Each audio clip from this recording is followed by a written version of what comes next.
Welcome. We'd like to introduce Marshall Hilliard, who is representing one of our national sponsors, Bank of America. Come on up, would you please, Marshall? Thank you. Steps right over here. And we did have your picture up there. We'll bring it. You're better in person. Change the slide, Dave, please. Thank you. Thank you. Thank you, Betsy and Renee. Right in front of the All right, great, thank you. First of all, I'm so delighted and honored to be here today. And we at Bank of America are so pleased to be a national sponsor here in Los Angeles, New York, and Charlotte. Is my picture up there? No? For the 2020 Women on Boards. Not only because it is a powerful and dynamic organization, but because it aligns with what Bank of America's feelings and values are as well. We believe in diversity and inclusion, and we believe in gender equity and equal pay. Not only because it's the right thing for the community, but it's the right thing for our associates and for our clients. So, yay. We today have 50% of our associates are females. And it's important, yes, and it's important that they have strong female leaders and role models. And in that vein, I'm proud to say that 40% of our global management is also females. Wow. And women comprise 33% of our board. So we have made huge progress, great strides, and it's all due to, you know, the help of women like you, the four leaders. Yes, everybody in this room. So we're so appreciative of that. And I am personally thankful for all this stuff because you guys are paying it forward to the rest of us here to be able to do great work. And let's see, what else did I want to tell all of you wonderful ladies? I want to thank you, both of you, for all your hard work in getting a law approved. I mean, that's phenomenal. I mean, to think that here in California, it is now a law that we have to have women on our boards. So anyway, on behalf of Bank of America and my associates that are here with us today, I want to say thank you. And I'm looking forward to our great panelists and learning more about how we can help the cause. Absolutely. Thank you. I would add, too, Thanks, that Michelle. Brian Great Moynihan, who is the CEO of Bank of America, gave us his quote and his picture for the Gender Diversity Index, our report that's on our website, 2020 Women on Boards, 2020 WOV. Hi, Garrett. Right. And so he's all in behind getting more women on boards and in management. And when you mentioned 33%, by the way, for the Bank of America board, it's 5 women among 15 board members. 5 women on a board. We have a voice, definitely a voice. So let's start with our panel and bring those other voices up here. Yeah. Let's turn to the panel. We're going to ask our panel members to come on. Diana Ingram. Diana, come on up. Right. And Javier Gutierrez. Right. And Patty Wagner. Peggy? Come on up, Diana. And Patty. We can have you sit here. Right. Good luck at getting. And we do have an empty chair we'll pull back, but our good friend Wendy Webb is sheltering in place in Malibu. She cannot leave her house or else she wouldn't be able to get back in the perimeter. So she apologizes. Sure.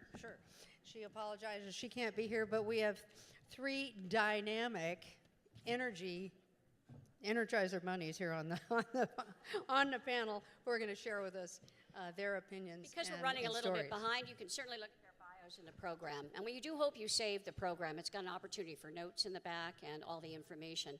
I'm going to start the questioning here with Patty and with Diana. I'm going to ask them to talk with us about some practical advice. Now that we know there are more opportunities for women, particularly among companies here in California, Diana, why don't I start with you? In your experience, what should women do to prepare for boards? And note, of course, nobody can apply for a board. You actually have to be asked and invited to a board. But Diana, can you tell us about your experience and what you would advise for women?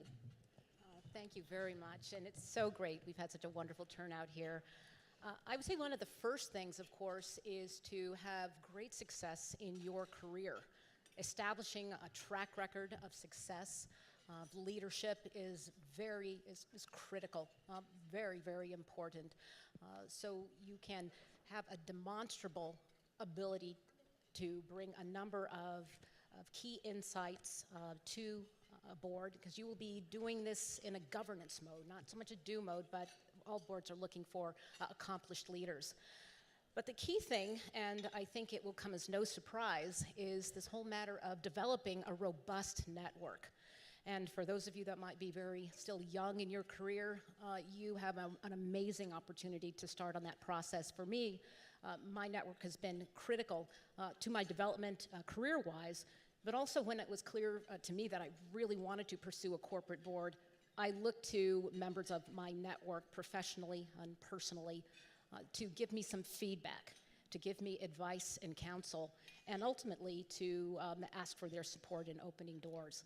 So Diana, that meant even informational interviews about the boards they were involved in, asking for their support? Very, very much so.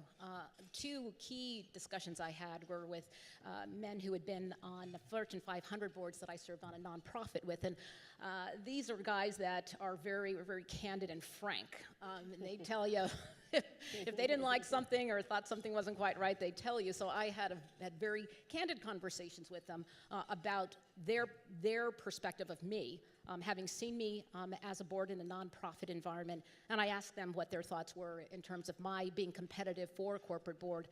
Both of them were very, very positive and very encouraging, and one of them specifically said, have a lot of meetings like you're having with me. Tell absolutely everyone that you know, because you never know when something is going to come up, but you want to make sure that you have that satellite in the sky, these different folks that know what you're interested in and that have the means to give you those introductions. Right. Patty, what about you? And congratulations, by the way, on being raised to president of the utilities, right, for Sempra Energy. Thank you very much, actually. But I also want to congratulate you and thank you for your work on SB 826. Amazing, amazing work. And actually, I wanted to point out also that by 21, you said that there's 700 new seats. Well, there are like 700 people here today. That's right. So I think I think there's a real opportunity here, and so thank you for having me here today. I think just to echo what Diane said, really focus on your body of work. That's the number one thing you need to do, is make sure that you have a body of work that you're proud of, a body of work that is meaningful, and a body of work that you can really position a story for yourself as far as, what is my story? What can I offer to companies? So when you focus on your body of work, you develop a certain level of expertise that will be valuable to a board. Then the second piece, really do a careful assessment of yourself, your management skills, your general management skills, and look at your accounting and finance background. Look at the skills that you have in the area of technology, or your experience in technology. Look at your M&A experience. Just kind of look in your general management, what do you have in risk management? And really a great gap analysis for yourself. Do that along with feedback, like you said, get feedback from others, and then see what you can do to get experience in those areas to address those gaps so that you can be more attractive to boards.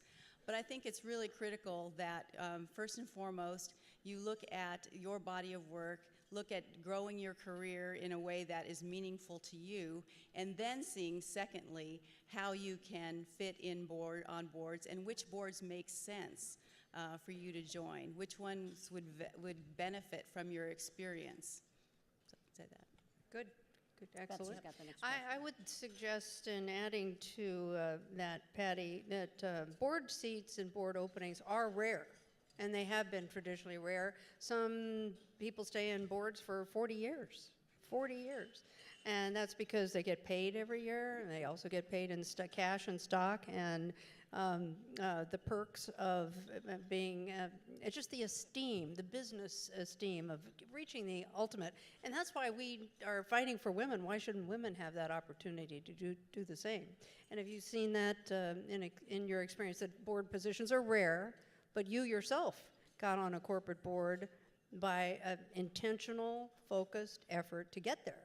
Yeah, absolutely. And I had sponsorship also. Debbie Reed, who many of you know, the CEO of Sempra, and actually the chairman of Sempra until December 1st, she referred me to several recruiters that she had worked with over time that also, looked at me for various opportunities that they were looking at, and that was very, very helpful. So I had a number of different boards that I was looking at, and some honestly weren't necessarily good fits for me. One was in the semiconductor industry, and while they were looking for someone with general management, they really did want someone with industry level experience. So we both didn't feel like that was the best fit necessarily. So if you think about when you're looking at different boards, think about what you bring to that board and what do they need for that particular board, and make sure that it's a match. It's actually a lot of work on these boards, too. Although you get compensated well, there's a lot of work to be done, and of course, there's liability issues that we have to consider as well, but we won't go into that at this point. Diana, what about advice you give women to help them identify opportunities that are best suited for them? And perhaps tell us your story of how you were identified for the board you're on. Well, a story is that I've shared with Betsy and Renee. My opportunity came about in a very interesting way. It came through LinkedIn, actually.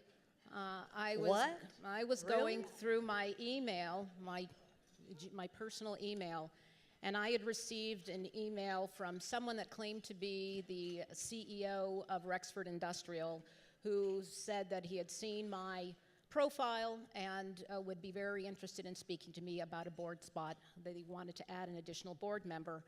I have a lot of experience in the area of cybersecurity, so I immediately thought this was some kind of a fraudulent inquiry.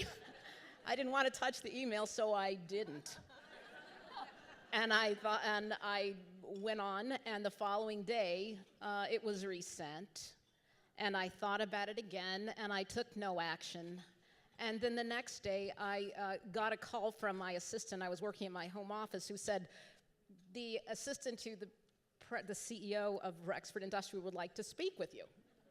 So with that, I did look the company up and took it quite seriously at that point. And then I did speak with him, and then that really was an amazing conversation, I might say. I didn't know what to expect. But what he described with such passion, what the company was about, what they wanted to do, what they wanted to achieve, the need for innovation, it really, really did. It was very compelling. And that was the beginning of the journey. And it was a journey in terms of going through all the various steps to completion. But it did start with LinkedIn. I might just add that what he said was that he found my profile and then he was looking for certain keywords. So I would just emphasize that your LinkedIn profile should highlight some key attributes and key words that describe your leadership and other experience. He said he then gathered a number of different names, and he started correlating those names, started looking at who I was linked to, the organizations I was linked to, and then the other people I knew. And then he said he found that there were some natural grouping of women leaders, and that he said his philosophy was birds of a feather, and then continued to whittle it down from there. So my journey was with my LinkedIn profile. In terms of identifying the boards, very much along the lines of what Patty said, you can take proactive steps by identifying, what are your superpowers? I mean, what is it that you have honed as a skill that would be of value to the boards? What industry expertise do you have? So I think of it in terms of a horizontal fashion. Perhaps you have a digital marketing expertise that can be very valuable to a number of different kinds of companies. You may be very experienced in M&A, in the financial services arena, or a certain aspect of technology. So you look at it that way. And then from there are a number of things that you can do, but I really believe in leveraging technology, being in the industry, and then looking at LinkedIn to see who do I know that are on those in those companies or linked to people that I know that are in those companies that I've identified that I believe that I can add value to because I've done the homework in terms of looking at their annual report, understanding industry trends, and so on. So that, in a nutshell, is what I would say. Well, it's really important to have, whether or not you in this audience are looking to serve on corporate boards, it's important for you to have a LinkedIn profile that looks very good, very professional, and with a picture of you, that it's a professional picture, and it's not one with your little cute little kitty snuggled up next to your cheek. And I could share this with you as owner with Fred Clayton of Berkhammer Clayton for 25 years. We always look at LinkedIn, and we look at LinkedIn first when we are considering a candidate, whether it's a board search or an executive search. So just to make that little important announcement there, because a lot of especially professional women think, well, they don't really want to put their picture on LinkedIn. Well, you're disadvantaged if you don't want to do that. So make sure it's a good-looking picture and put work into it. Right. Renee, did you want to take the next question, or could I ask this handsome guy next to me some leading questions? Go ahead. Okay. Go ahead. Well, I'd like to come to what board experience that it's good for you to have in advance of seeking a public company corporate board. And many of you serve on nonprofits, and we'd like to talk a little bit more about that. How many of you do serve on nonprofit boards? That's excellent. So many people in the room. And then there are other avenues for women, especially to get their first boards. And one that has really become very evident to us is through private equity companies. And our friend Javier is an expert in private equity companies since he is one. Could you tell us how you look for people for the boards of your portfolio companies? Sure. So before I start, I really have to thank you, Betsy, for introducing me to such a powerful event. This is amazing. I really have to, take my hat off to you and to Renee for this gathering. By the way, if you ever go to lunch with Betsy and she asks you to speak on a panel for a small gathering of her friends, be very aware that you will show up and there's 700 people in front of you. I've been there. Yes. I knew you could handle it. Oh, thank you.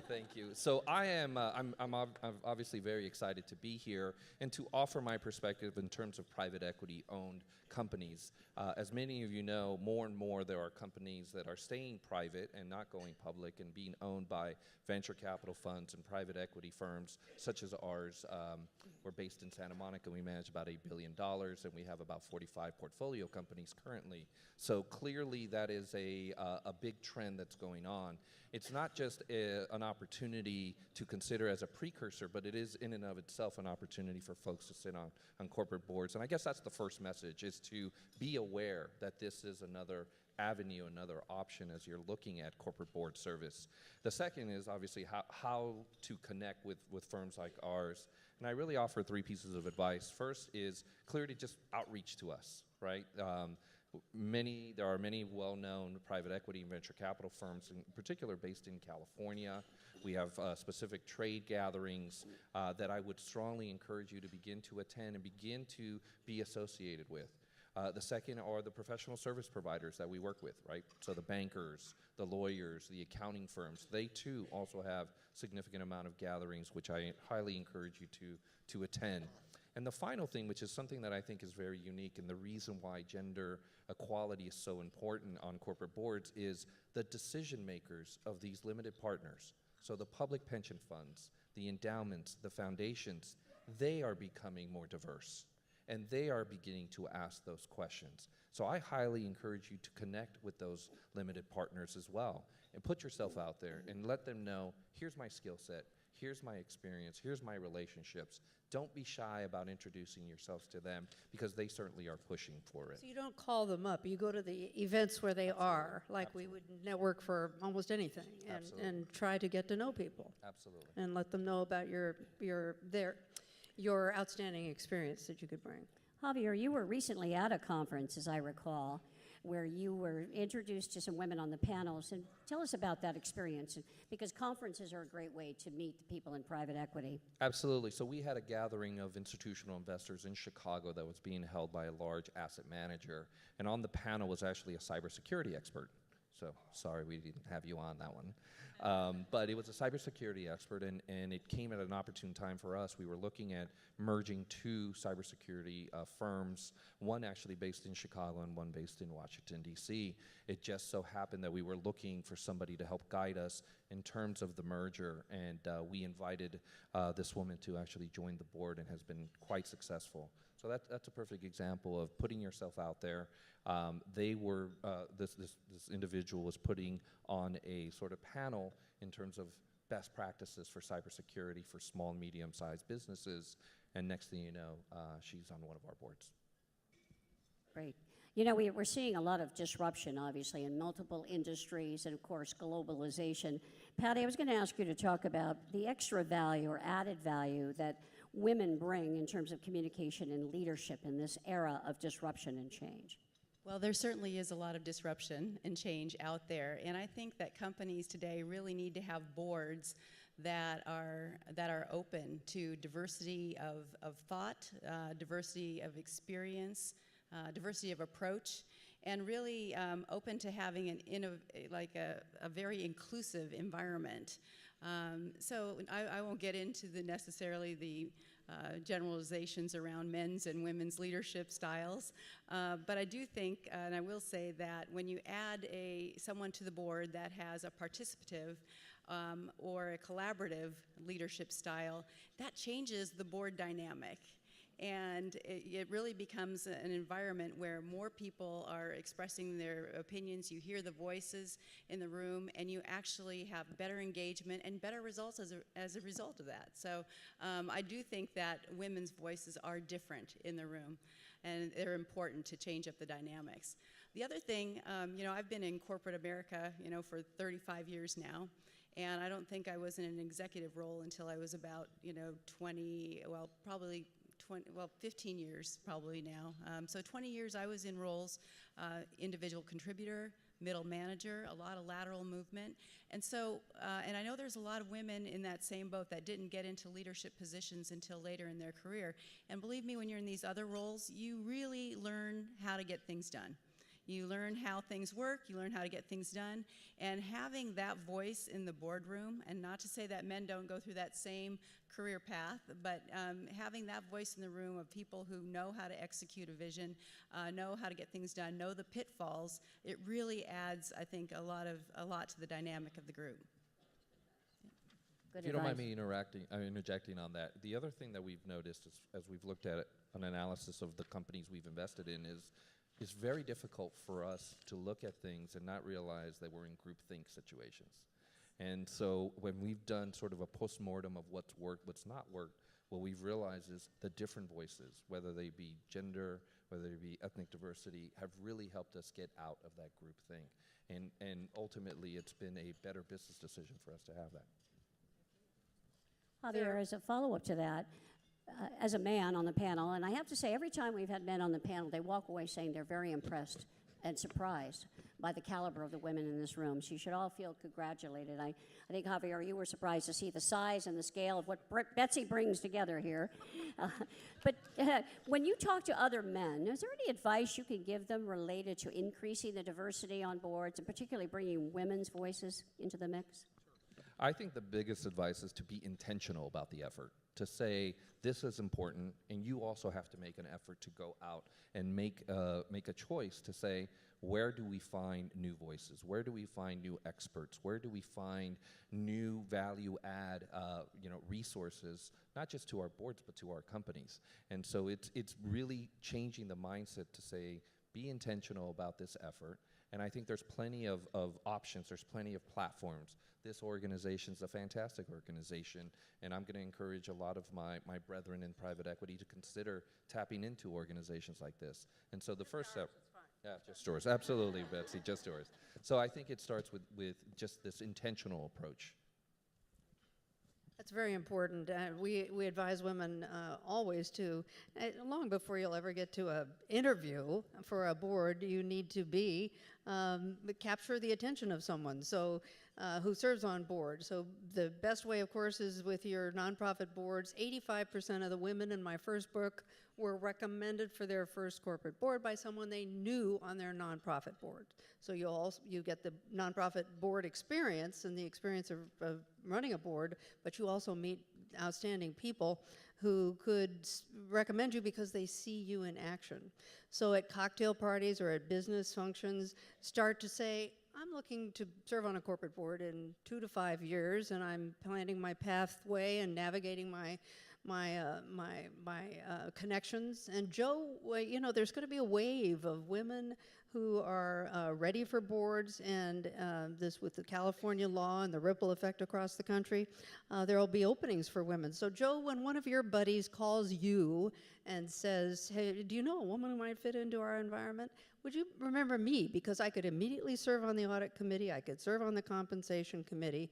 I have great governance expertise. So get them with those memorable sound bites that they really want to know. And they also want to know how big the company is that you work for in terms of dollars and revenue.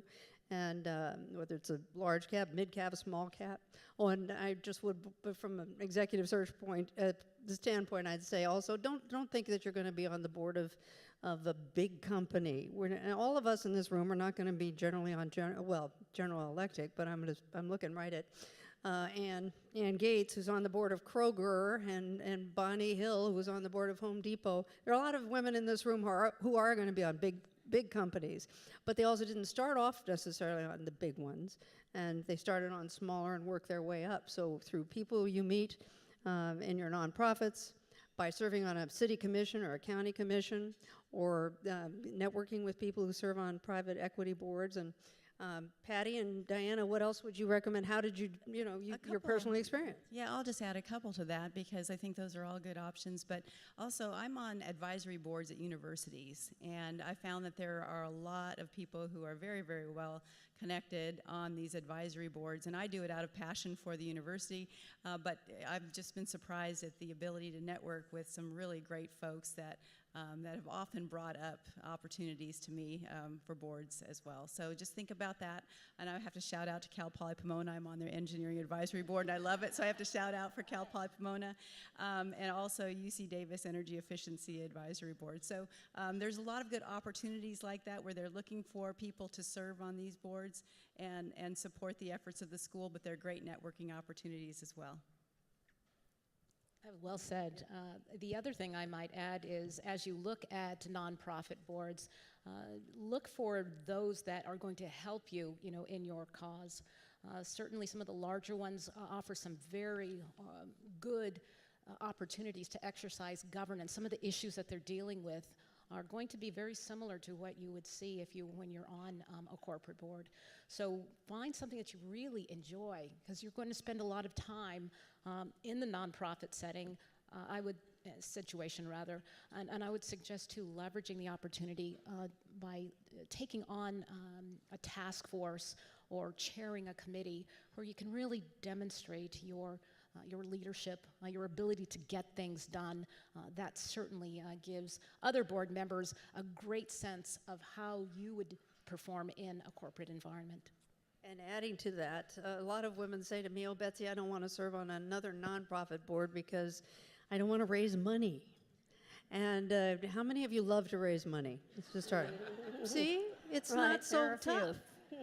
And I love to raise money. Oh, come on, you all love to raise money. And it just takes a little practice, but the connections that you make when you're raising money and the track record that you have also gets you noticed. And it's the women and men who bring in even thousands. You don't have to bring in millions to your nonprofit, but you're the ones who get noticed, not necessarily being on the PR committee as I would be. I mean, it's not. After all, companies are supposed to make money, and this is a money play, and that's why I call my book The Board Game, because it's just not it's not easy to get on corporate boards, but you also be thinking about what the boards need and want, and they want people who can help them build their companies and make money. And I would also add to use your nonprofit experience to do things that get you out of your comfort zone. I'm very direct when I tell people they should sit on the audit committee of their nonprofit board. They should sit on their finance committee. gain those hard skills where someone says, what's your skill set that you could add to a corporate board? Well, I've sat on an audit committee for X number of years. This is our budget. This is what the finance committee has done. Those are very real conversations that came from a nonprofit setting, but translate over to either a privately held or a publicly traded board. I agree with you, Javier. You want to demonstrate your leadership skills and your skill set, and you can learn from those boards. I sat on the United Way board and chaired the campaign to raise about $60 million, and I would not have done that within my own company, so it was something that was a demonstrable level of what Betsy is talking about. One of the other points they're making here that I want us all to understand is it used to be that you had to be in a C-suite position and typically run an operations of a company, the P&L, to be selected for board. That's no longer the case. Now they're looking for people, as you said, Diana, with cybersecurity experience or digital marketing experience or operations experience or talent experience. So it has broadened. We're going to have to wrap this up soon, so I'd like to get one piece of advice, if I could, from each of you that you'd like to give to the women and men in attendance here. Who'd like to go first? I'll go ahead. I'll go ahead and start, and I know my one piece is usually longer than what you're thinking of. But like you said, though, they're not just looking for CEOs and C-suite people. You know, I think one of the things that I get calls quite a bit from different firms, and they're actually asking me, do you know someone with? And it's industry experience, oftentimes specific to a certain industry. Construction management is one that they just called about the other day. Environmental management. They had technology strategist. So these are different, and these are very specific. So it's not necessarily someone who has general management, CEO type of experience. So people are calling. So hone that secret sauce, as you called it, or what did you call it? Superpower. Hone your superpower, because they're out there looking for that superpower. And then the other thing I would comment on is that we talked about looking at that checklist and the gap analysis of what you need to improve upon.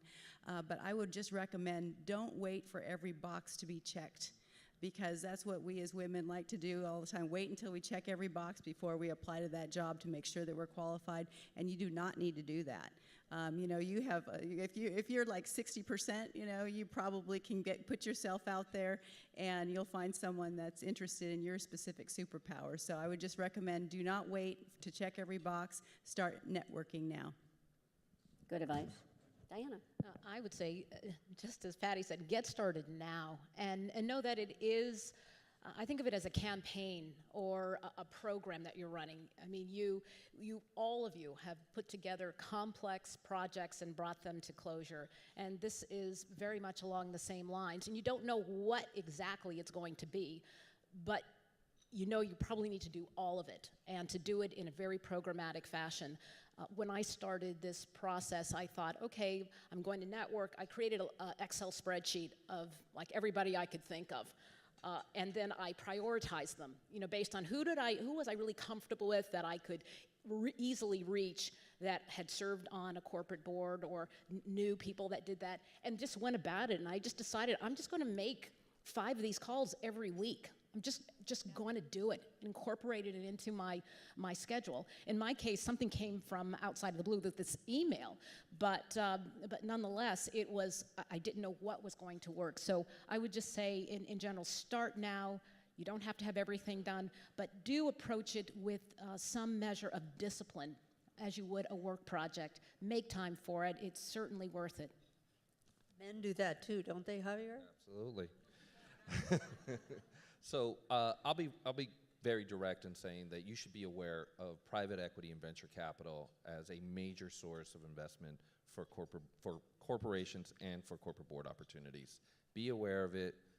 Get familiar with it. Become aware of where they gather, of where we go and meet, and make yourself available, because it is a major, major opportunity that I sadly don't see enough women taking advantage of. Because we probably didn't know. And as I say, you also had a long and intentional campaign to get onto your corporate board. Could you just describe that a little bit? Because it helps us to know that men also have to go through the long process, even though it's longer for women. No, absolutely. And I've had a number of conversations with you, Betsy, about that. In terms of planning a career, you know, going through what I dub the minor leagues, right? and looking at small companies, looking at nonprofit boards. And ultimately, I served on a number of boards now. I serve on a number of our portfolio company boards, which is obviously a little bit different. But saying, here's my path. I want to be here in 10 years. I want to be here in 20 years. How do I look at that? How do I, and what are the skill sets? And what's the network that I need to build to do that? So having a plan, having a timeline, and understanding that it takes, building block by building block. Did you use your college connections too? Alumni is a major, major place to find, at the very least, connections of saying maybe there's not an opportunity with the company that you're involved with, but do you know of others? We wanted to open this up for questions from the Couple floor. of questions from the audience, please. We'll have to get microphones to people. I know Bonnie would like to do one. Bonnie. I don't know if there's anyone who can Let's see if pass we it. can Jane, hear would you. you come and get this for a moment? Or this gentleman? Thank you. Thanks, Gary. Right there, the lady in the, okay. Bonnie first and then you. All right. Betsy, I just wanted to, first of all, congratulations, great panel. I wanted to add one thing that I think is critical, and you and I have talked about this, and that's the importance of, first and foremost, if you're in an organization or a company, getting the approval and the buy-off of your CEO or the head of your company to be able to serve on a corporate board, because if he or she doesn't serve on one, they're certainly going to be a little reluctant to have you serving one. And the second thing is that once you've gotten that approval, then check with your board of directors or ask your CEO to for suggestions, and even some of them may have boards that they'd recommend for you. I can recall serving on one board where the CEO asked us to take a look at the senior management team and to make recommendations for them to have board experience, because he thought it was so critical for them to learn and to have that experience to help with their board, with their work. Thank you. Good points. There she is. And we know Bonnie, but please tell us your name. Who's asking the question? Hello, my name is Shawnee Moore Weatherby. I am head of Cinema and Marketing Legal Affairs at Dolby, and I'm the guest of NBC4 today. Echoing Bonnie, thank you for this. This has been fantastic. If you could please talk a little bit more about how being on a corporate board is similar to being on a nonprofit board, and what are some of the key differences?